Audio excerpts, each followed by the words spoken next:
चलिए और देहरादून से एक और बड़ी खबर की ओर करेंगे, जहां उत्तराखंड में बर्फबारी के बाद ठंड बढ़ी है। पहाड़ी इलाकों में ठंड बढ़ने से परेशानी बढ़ गई है और कई जगह से संपर्क भी पूरी तरह से टूट चुका है। बर्फ से सड़कें ढकी हैं, आवाजाही भी प्रभावित हो रही है।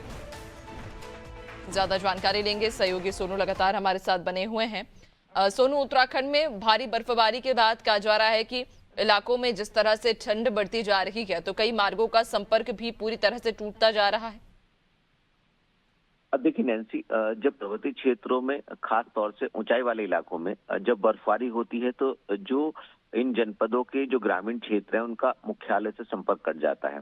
और कुछ जब बर्फबारी होती है तो मोटर मार्ग भी बाधित होते हैं, फिसलन जैसी समस्याएं खास तौर से सामने आती हैं। ऐसे में जहां आपदा प्रबंधन विभाग ने पहले से ही तैयारी की हुई है और तमाम जो रेस्क्यू टीमें हैं उनसे समन्वय स्थापित कर लगातार प्रयास भी किए जा रहे हैं जो मोटर मार्ग बाधित हो गए थे उनको सुचारू करने के लिए।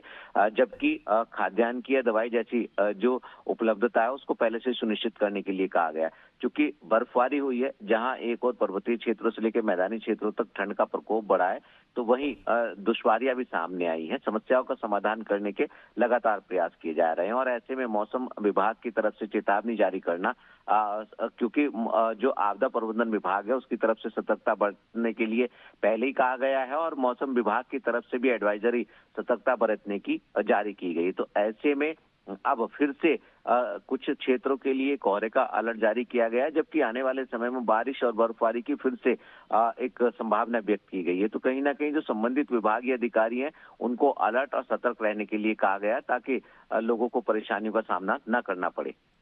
बिल्कुल, यानी कि लोगों को पहले ही अलर्ट रहने के लिए हिदायत दी जा रही है, चूंकि मौसम आने वाले समय में और भी बिगड़ सकता है।